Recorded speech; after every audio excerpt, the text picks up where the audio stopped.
वीर सावरकर या कायर सावरकर, जाति ना मानने वाले सावरकर या हिंदुत्व के नाम पर भड़काने वाले सावरकर, देशभक्त या देशद्रोही, हमारे देश में इनसे ज्यादा कंट्रोवर्शियल फिगर शायद ही कोई है।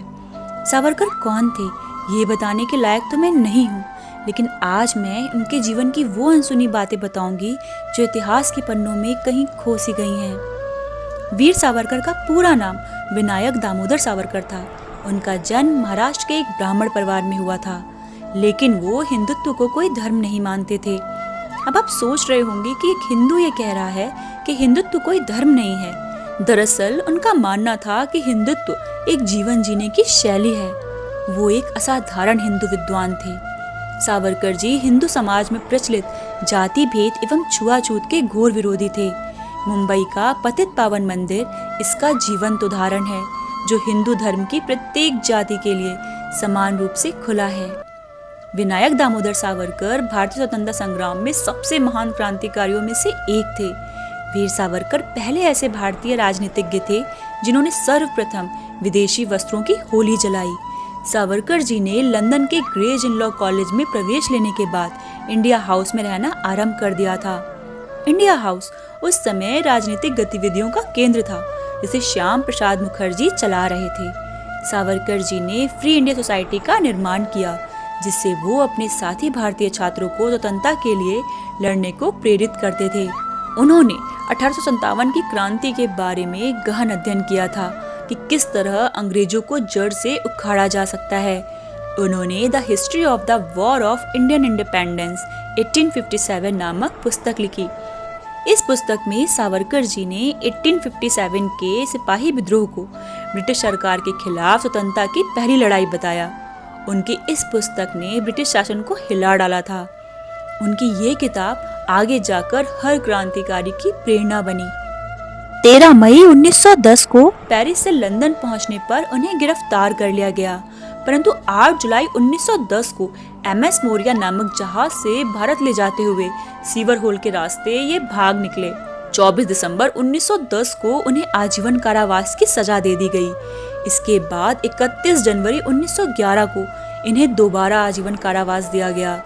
इस प्रकार सावरकर जी को ब्रिटिश सरकार ने क्रांतिकारियों के लिए 2 आजीवन कारावास की सजाएं दी, जो विश्व के इतिहास की पहली एवं अनोखी सजा थी। इन्हें 7 अप्रैल 1911 को काला पानी की सजा पर सेलुलर जेल भेजा गया। वहाँ स्वतंत्रता सेनानियों को कड़ा परिश्रम करना पड़ता था। वहाँ कैदियों को कोल्हू में बैल की तरह जुत कर सरसों व नारियल का तेल निकालना होता था। इसके अलावा उन्हें जेल के साथ लगे व बाहर के जंगलों को साफ कर दलदली भूमि व पहाड़ी क्षेत्र को समतल भी करना होता था। रुकने पर उनकी बेत व कोड़ों से पिटाई की जाती थी। इतने पर भी उन्हें भरपेट खाना भी नहीं दिया जाता था। सावरकर जी 4 जुलाई 1911 से 21 मई 1921 तक पोर्ट ब्लेयर की जेल में रहे। वे दुनिया के पहले ऐसे कवि थे जिन्होंने अंडमान के एकांत कारावास में जेल की दीवारों पर कील और कोयले से कविताएं लिखी और फिर उन्हें याद किया। इस प्रकार याद की हुई 10,000 पंक्तियों को उन्होंने जेल से छूटने के बाद पुनः लिखा। सन 1920 में सरदार वल्लभ भाई पटेल और बाल गंगाधर तिलक के कहने पर उन्होंने ब्रिटिश सरकार को माफीनामा लिखा था, क्योंकि सावरकर जी जानते थे कि सालों जेल में रहने से बेहतर है कि जेल से बाहर जाकर अपने देश के लिए कुछ करें। ब्रिटिश कानून ना तोड़ने और विद्रोह ना करने की शर्त पर उनकी रिहाई हो गई। 1921 में मुक्त होने पर वे स्वदेश लौटे और फिर 3 साल तक जेल की सजा भोगी। वीर सावरकर जी ने राष्ट्रध्वज तिरंगे के बीच में धर्म चक्र लगाने का सुझाव सर्वप्रथम दिया था, जिसे राष्ट्रपति डॉक्टर राजेंद्र प्रसाद ने माना था। वे पहले ऐसे स्नातक थे जिनके स्नातक की उपाधि को स्वतंत्रता आंदोलन में भाग लेने के कारण अंग्रेजी सरकार ने वापस ले लिया था। 5 फरवरी 1948 को महात्मा गांधी की हत्या के उपरांत उन्हें प्रिवेंटिव डिटेंशन एक्ट धारा के अंतर्गत गिरफ्तार कर लिया गया। गांधी जी की हत्या में सावरकर के सहयोगी होने का आरोप लगा, जो सिद्ध नहीं हो सका। बाद में उन्हें रिहा कर दिया गया। सावरकर जी ने 1 फरवरी 1966 को घोषणा की कि वह मृत्यु तक उपवास रखेंगे और भोजन नहीं करेंगे। उनका मानना था कि अगर इंसान के जीवन का मकसद पूरा हो जाए तो उन्हें अपना जीवन समाप्त करने की इजाज़त देनी चाहिए।